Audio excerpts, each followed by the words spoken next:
Good morning students. कल हमने पढ़ा था इलेक्ट्रिक करंट ऑफ क्लास 10 और आज हम उससे आगे पढ़ने वाले हैं। जैसे कल हमने चार्ज की स्टडी करी, चार्ज के बाद हमने इलेक्ट्रिक करंट की स्टडी करी और उस इलेक्ट्रिक करंट का आगे का लेक्चर हम आज लेने वाले हैं। तो कल हमने इलेक्ट्रिक करंट में ये देखा था कि I is equal to charge upon time होता है। I is equal to charge upon time.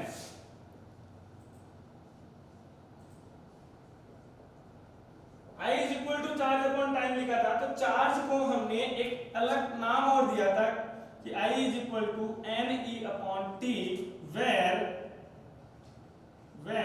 Q is equal to NE, where Q is equal to NE and in this formula N is equal to number of electron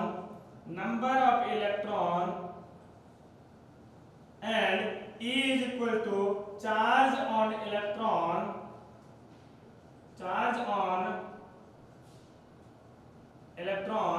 while Q is equal to total charge। Clear और not? ये कल हमने देखा था कि Q बराबर Q is equal to क्या होता है, N मल्टीप्लाई E। E होता है इलेक्ट्रॉन के ऊपर कितना चार्ज है और N होता है कि कितने इलेक्ट्रॉन प्रेजेंट है।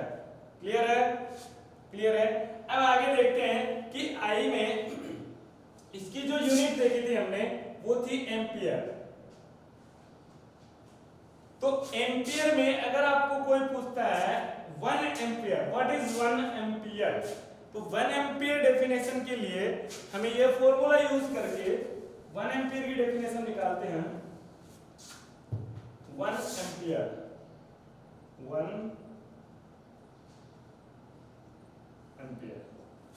because we know that I is equal to Q by T। if we put T is equal to 1 second, T is equal to 1 second and charge Q is equal to 1 coulomb, charge Q is equal to 1 coulomb, then I is equal to 1 upon 1 coulomb upon 1 second, that is equal to 1 ampere. Clear और not? कहने का मतलब क्या है, time t को 1 second ले लो, q को 1 coulomb ले लो, तो आपको जो करंट मिलेगी वो करंट कितनी मिलेगी, 1 एम्पियर मिलने वाली है। और 1 एम्पियर की डेफिनेशन क्या हो जाएगी, from any cross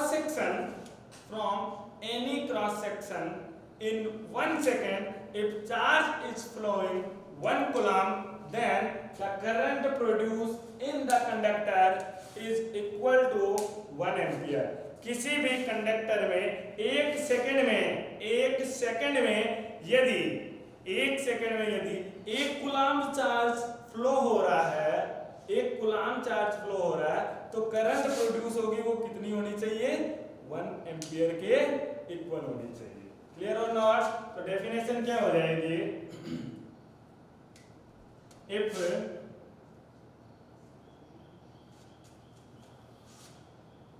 1 coulomb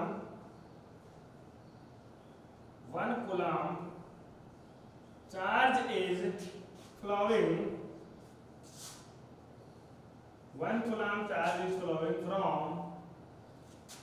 from 1 coulomb charge is flowing from any conductor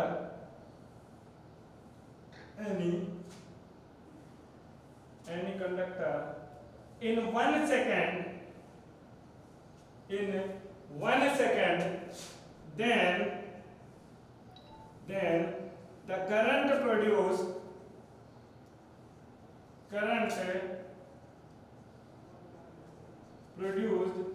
will be 1 ampere। 1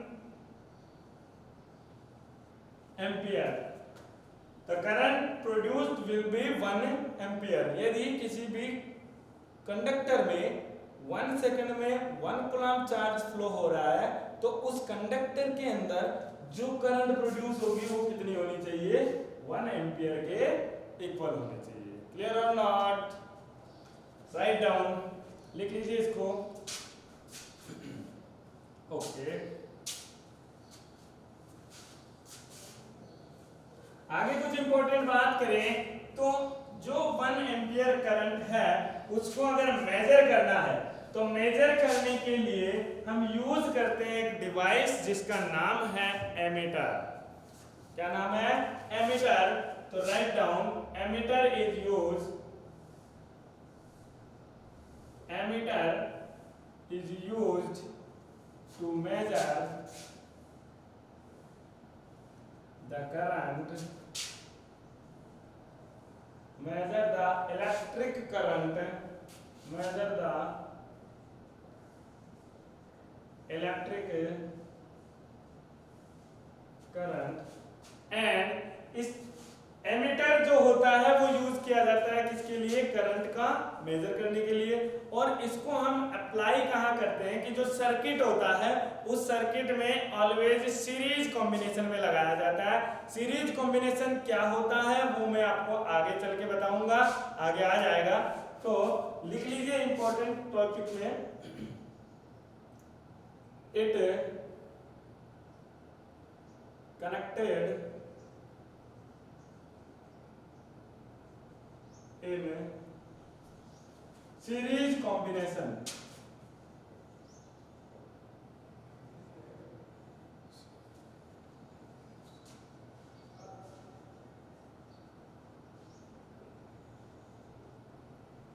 in circuit,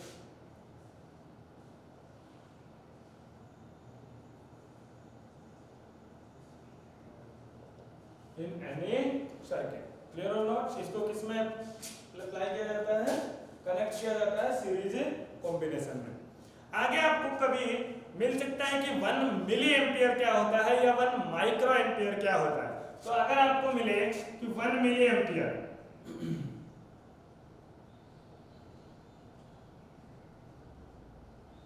1 milli ampere, 1 milli ampere को हम लिखते हैं 1 मिली एम्पियर।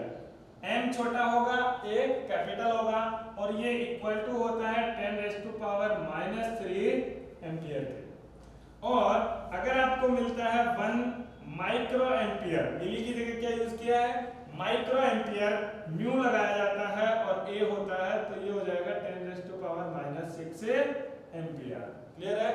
इन चीजों को थोड़ा सा ध्यान में रखिएगा, लिख लीजिए, राइट डाउन कर लीजिए इसको। वीडियो पॉज कीजिए और स्क्रीनशॉट लेके या फिर जैसा भी आपको मर्जी हो वैसे कर लीजिए। चलिए ना हम कुछ क्वेश्चंस करते हैं और वो क्वेश्चंस होंगे हमारे आवेश, चार्ज और करंट के बेसिस पे।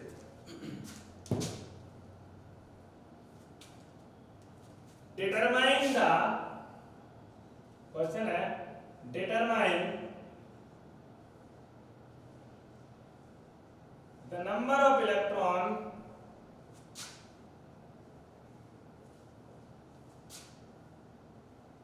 determine the number of electrons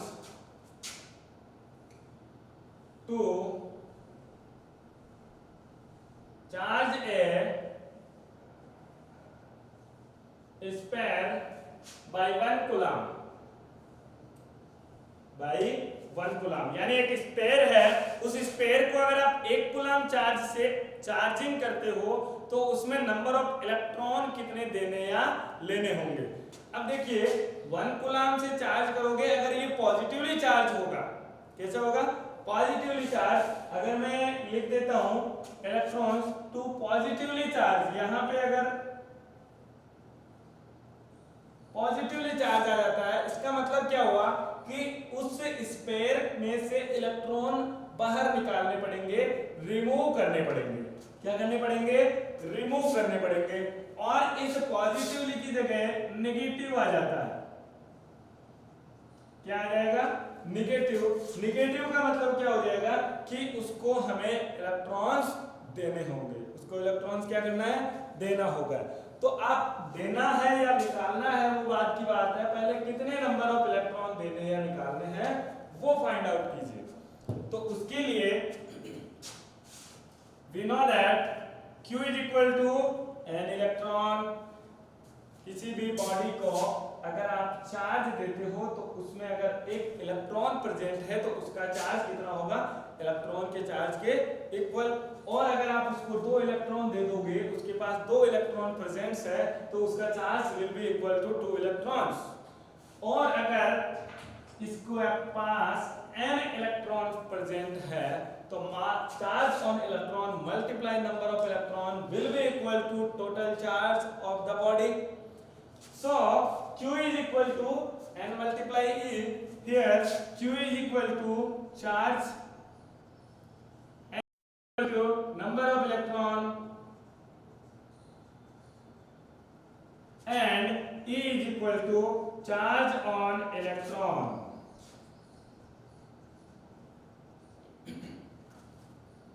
E is equal to charge on electron. और आपके पास में क्या दे रखा है, Q is equal to charge, and charge की वैल्यू दे रखी है 1 कूलम, तो Q is equal to 1 coulomb. और you know that E is equal to charge of electron will be equal to 1.6 multiply 10 raised to power 19 coulomb होता है। 1.6 multiply 10 raise to power -19 coulomb किसका charge होता है, electron का charge होता है। कल लिखवाया था तो उसके अंदर charge of electron -1.6 multiply 10 raise to power -19। जब भी आपको इलेक्ट्रॉन का चार्ज -1.6 दिखा हुआ मिले उसका मतलब ये है कि वो ये रिप्रेजेंट कर रहा है कि इलेक्ट्रॉन का जो चार्ज होता है वो नेगेटिव चार्ज होता है, ना कि पॉजिटिव चार्ज होता है। जब भी आप देखोगे कि प्रोटॉन का चार्ज कितना होता है तो प्रोटॉन पे चार्ज आपको मिलेगा 1.6 positive charge. Okay, so Q is equal to n electron, then Q is equal to given 1 coulomb and n is number of electron we have to find out, and E is the charge on electron, that is 1.6 multiplied 10 raised to power -19 coulomb. Clear? We have to find out the value of n. So n is equal to 1 coulomb upon 1.6 multiplied 10 raised to power -19 coulomb. इसको यहाँ पे transfer कर दिया divide के अंदर, coulomb से coulomb cancel out, that mean the number is a unitless, इसकी कोई भी यूनिट नहीं होगी। और अगर यूनिट नहीं है तो वो रिप्रेजेंट करेगा ओनली नंबर को, और हमें भी चाहिए ओनली नंबर कि कितने नंबर ऑफ इलेक्ट्रॉन ट्रांसफर करने होंगे। क्लियर है? So n is equal to 1 upon 1.6 solve करने के लिए 10 रेज़ टू पावर -19 इसको हम अगर ऊपर ले जाते हैं तो क्या बन जाएगा, 10 raise to power +19, 10 raise to power +19, और यहाँ पे 1 अपॉन 1.6 है। अगर आप इस पॉइंट को रिमूव करते हो तो मल्टीप्लाई हो जाएगा 10। क्लियर है? So n is equal to 10 upon 16 multiply 10 raise to power 19। Clear? 10/16 को सॉल्व करो तो पॉइंट के अंदर आंसर आएगा, फ्रैक्शन में आंसर आएगा। बट अगर आप और इजी करना चाहते हो तो इसमें से जो 0 है वो रिमूव करके इसमें से जो 1 0 निकाल लूंगा। 19 पहले था, 1 0 निकाल लिया आपने, यानी 10 निकाल लिया, और वो 0 आपने यहाँ अप्लाई कर दिया तो यहाँ पे कितना बच गया, 18। Now divide the 100 divided by 16, 100 divided by 16 will becomes out to be 100 divided by 16 6.25 multiply 10 raised to power 18। 6.25 multiply 10 raised to power 18, और ये क्या है, नंबर ऑफ इलेक्ट्रॉन है। किसके लिए कि हमें 1 कूलम चार्ज से इसको चार्ज करना है स्पेयर को, उसके लिए आपको 6.25 इलेक्ट्रॉन या तो देने होंगे या फिर निकालने होंगे। तो ये क्या है, इलेक्ट्रॉन्स। क्लियर है?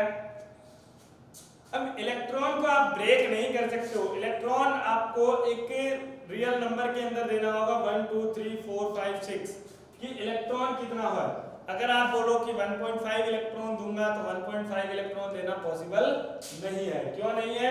क्योंकि इलेक्ट्रॉन हाफ नहीं होता है कभी भी, इलेक्ट्रॉन का ब्रेकडाउन पॉसिबल नहीं है। every time charge will be given in any a particular step and this step is equal to the charge of electron. जब भी आप चार्ज करोगे तो चार्ज के लिए आपको स्टेप बाय स्टेप उसका चार्ज बढ़ाना पड़ेगा और वो स्टेप कितनी होती है, इलेक्ट्रॉन के चार्ज के इक्वल होती है। क्लियर है? राइट डाउन, लिख लीजिए इसको और ये आपका आंसर है।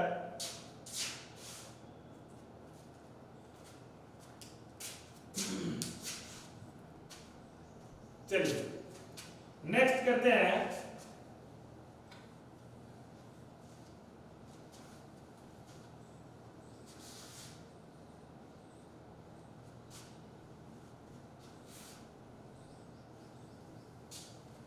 Next question, determine the value of current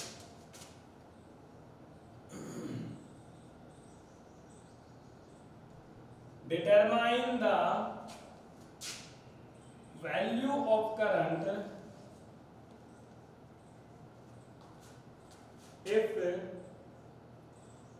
25 coulomb charge is flowing in 5 seconds from any cross section। किसी भी क्रॉस सेक्शन से 5 सेकंड में अगर 25 कूलम चार्ज फ्लो हो रहा है तो उसमें वैल्यू करंट की कितनी होगी, कितनी करंट प्रोड्यूस होगी, वो आपको फाइंड आउट करना है। अगर आप लाइव देख रहे हो तो इस क्वेश्चन को जरूर करें। रिक्वेस्ट है, लाइव नहीं देख रहे हो तो भी पॉज करके जरूर करें। आपको आई का फॉर्मूला बता रखा है, आई का फॉर्मूला अप्लाई करें, आंसर आ जाएगा। चलिए फिर करते हैं। चलो, we know that I is equal to Q by T. If I is equal to Q by T, that is coulomb per second charge upon time. The value of Q, that is the value of charge, and will be equal to 25 coulomb as given in the question. And T is the time, that is given 5 seconds. If we have to find out the value of current, then put both the value in the formula. Then I is equal to 25 coulomb upon 5 seconds. That is equal to 5 ampere. That is equal to 5 ampere. So easy. Write down.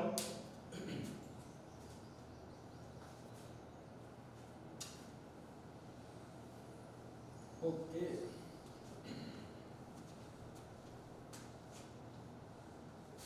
Our next topic is electric potential or potential difference.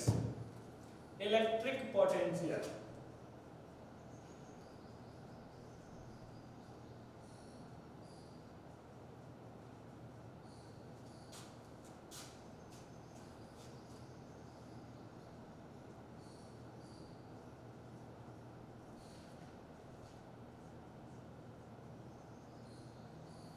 Electric potential and potential difference.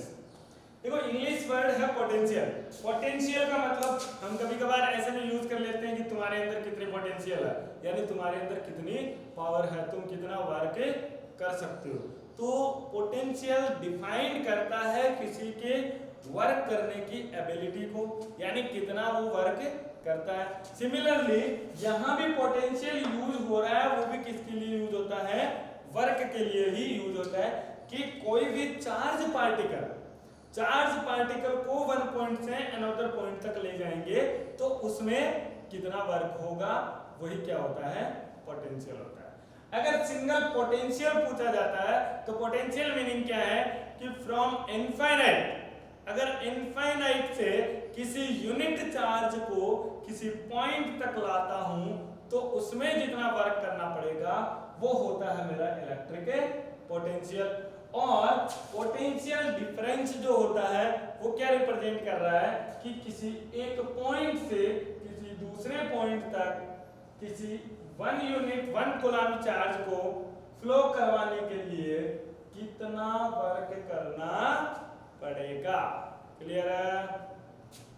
चलिए definition लिखते हैं। Electric potential,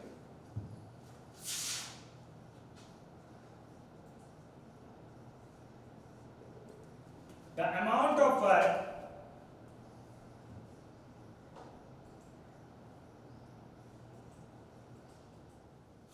so potential is the amount of work done in flowing of unit charge from infinite to any point, infinite to any point, यानी किसी भी charge को infinite से लेकर के किसी पॉइंट तक हम फ्लो करवाते हैं तो उसमें जितना वर्क डन करना पड़ेगा वो वर्क डन किसके इक्वल होता है?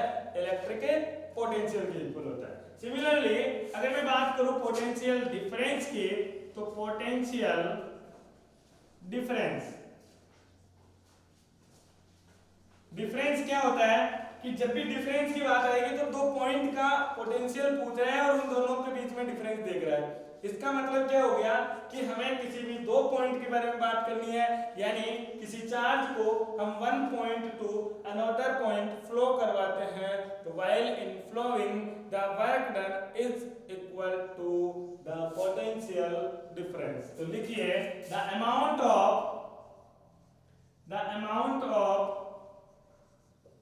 work done, the amount of work done in a flowing of unit charge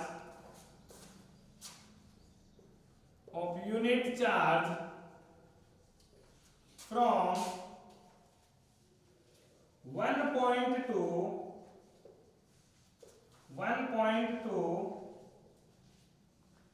another point, one point to another point. किसको फ्लो करवा रहे हैं? यूनिट चार्ज को। क्या हो रहा है? Work done. वो वर्क डन किसके इक्वल होगा? पोटेंशियल डिफरेंस के। क्लियर है? तो राइट डाउन, इसको लिख लीजिए, बाद में आगे की बात करते हैं। चलिए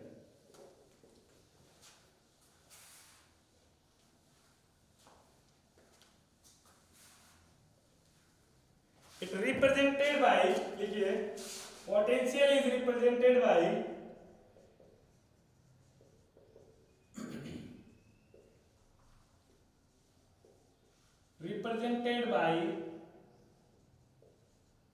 कैपिटल V। कैपिटल V से रिप्रेजेंट करते हैं। मैं बात करूं पोटेंशियल डिफरेंस की, let us consider this is point A and this will be point B। At point A potential is equal to VA and at point B potential is equal to VB। If I am taking a unit charge, that is 1 coulomb charge, and flowing it from point A to point B, then what will happen? Work is to be done and that work is equal to potential difference। और difference जब भी निकालते हैं final point minus initial point, that is equal to difference, and difference will be given by delta V। Difference will be given by delta V and delta V is equal to VB minus VA। The potential of final point minus potential of initial point, that is equal to VB minus VA, and it must be equal to work done upon unit charge। If Q is equal to 1 coulomb, then W is equal to delta V। If Q is equal to 1 coulomb, then W is equal to delta V। Clear or not? चलिए ये बात हुई कि A point से B point तक का potential difference क्या होता है। अगर इसकी यूनिट की बात करें तो यूनिट क्या हो जाएगी? यूनिट डेल्टा V की यूनिट पहुंचनी है तो delta V is equal to W upon Q and W is equal to work done and the unit of work done is joule. The unit of work done is equal to joule and represented by J, and the unit of Q is equal to coulomb and it represented by C. Joule per coulomb is the unit of delta V, and if we take this unit, and this unit is also called as volt. This unit is also known as a volt. So unit of delta V is a volt. Clear or not? Unit of delta V is volt. अगर मैं बात करूं कि ये हमने बोला कि VA से VB तक का जो पोटेंशियल डिफरेंस होगा वो किसके इक्वल है? पोटेंशियल डिफरेंस के, that is work done upon unit charge. कि सर आपने पहली डेफिनेशन बताई कि पोटेंशियल, और पोटेंशियल होता है इनफाइनाइट टू लेकर के किसी पॉइंट तक के वर्क डन. इनफाइनाइट की बात तो करी नहीं, तो इनफाइनाइट से लेकर के किसी पॉइंट तक जो वर्क डन होगा वो क्या होगा? पोटेंशियल. और अगर A point two B point जो होगा वो क्या होगा? Potential difference. If I am saying A is infinite, अगर आप A पॉइंट को इनफाइनाइट पे ले जाते हो तो B पॉइंट तक लाओगे तो वर्क डन होगा. If point A is taken as infinite, then VA is equal to V infinite. VA it must be equal to V infinite, and we know that at infinite the potential is must be equal to 0. The potential must be equal to 0. VA is equal to V infinite, it must be equal to 0. And if I am taking this equation in equation 1, ये equation 1 है, so VB minus VA, तो VA की जगह मैं क्या लिख सकता हूँ? V infinite, that is V infinite equal to W upon Q. Again VB minus V infinite is equal to 0, when V infinite is equal to 0, W upon Q हो जाएगा. So VB is equal to W by Q. VB is equal to W by Q, that is in flowing a unit charge from infinite to any point, the work done is equal to the potential. This is our first definition, and our second definition is from any point A, if 1 coulomb charge is flowing from A point to B point, then the work done is equal to potential difference. Clear or not? Okay, in next class आज के लिए इतना ही है. आगे की class में हम देखेंगे कि इस पोटेंशियल और पोटेंशियल डिफरेंस के ऊपर कितने नंबर ऑफ क्वेश्चंस बन सकते हैं, वो क्वेश्चंस करेंगे. और तब तक के लिए थैंक यू. अगर आपको कोई डाउट होता है तो कमेंट सेक्शन में आप कमेंट कर सकते हैं, इसको आप लिख लीजिए. ओके.